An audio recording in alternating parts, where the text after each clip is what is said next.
I'm Rantasmo, and Black Swan needs more gay.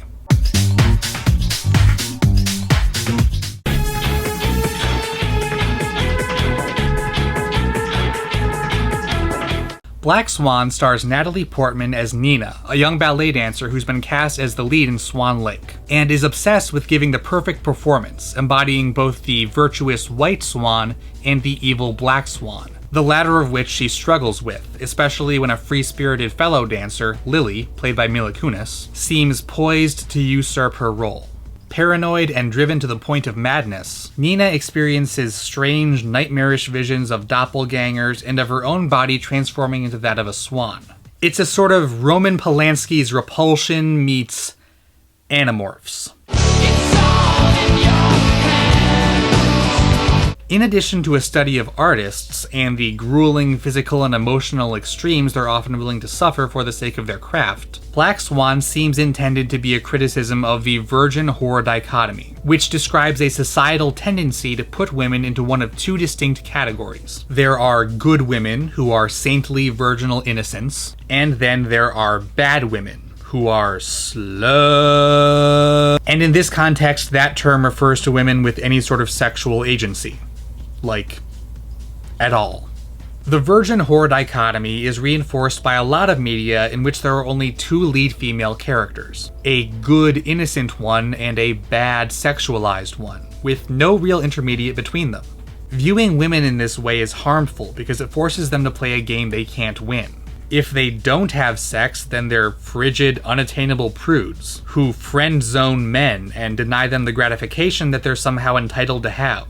And if they do have sex, or even just look or act like someone who might want to have sex in a way that makes men feel like they're not in control, then they're awful sluts who are sleeping their way to the top and having all of the abortions. So it sort of goes without saying what the white swan and black swan are meant to represent.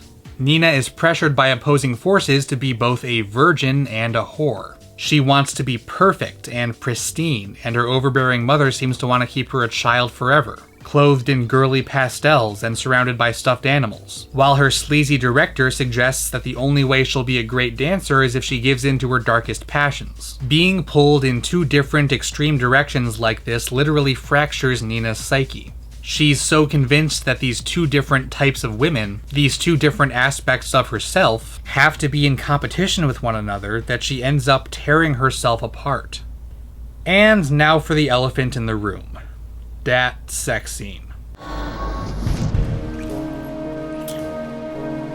Anytime a movie features a sex scene between two women, but isn't necessarily about a romance between two women, and especially when that scene makes a convenient appearance in the film's trailer, people tend to get a little suspicious. Is the scene there to serve a narrative purpose, or is it just gratuitously exploiting queer female sexuality for the sake of getting straight male audiences to watch a female-led movie? We saw a bit of this with Jennifer's Body, but that was a very different type of horror movie. One that was arguably meant to appeal more to the lowest common denominator. Black Swan was critically acclaimed, and nominated for 5 Academy Awards. But is its treatment of queer sexuality any different? Did this scene serve a purpose beyond just getting straight male butts into theater seats? Well, I do think the movie's marketing benefited from it in a way that I'm not super comfortable with. But I'm not so sure it was made purely with prurient interests in mind. If you're not already aware, technically Portman and Kunis' characters don't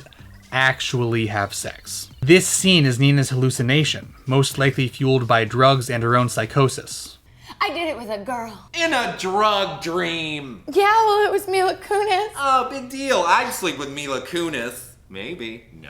Is Nina really a lesbian or bisexual? Maybe, but if so, I think that's incidental to the movie's narrative and themes. Nina may or may not be in the closet, but she's clearly repressed in some way. She's seduced not by Lily herself, but by what Lily represents. Being an adult, being bad, being sexual. She imagines a version of herself that's all of those things. She even imagines her face on Lily's body. And the idea is enticing to her, but it's also incredibly scary because in her mind, having sex means she's a bad person.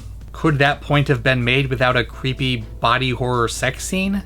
Probably, but it might not have had the same emotional impact. That the movie seems to conflate a queer-tinted female sexual awakening with intimations of mental illness does raise a few concerns. There's also the question of whether the film is using Nina as an example of the consequences of prescribed femininity, or just blaming and punishing her for her own self-destructive tendencies. Is it exposing and challenging the institutions that torment Nina, or is it just reproducing and exaggerating them for our enjoyment?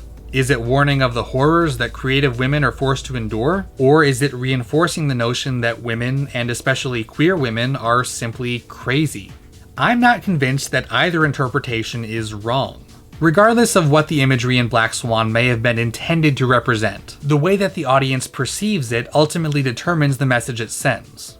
As someone once said, it's all in our hands.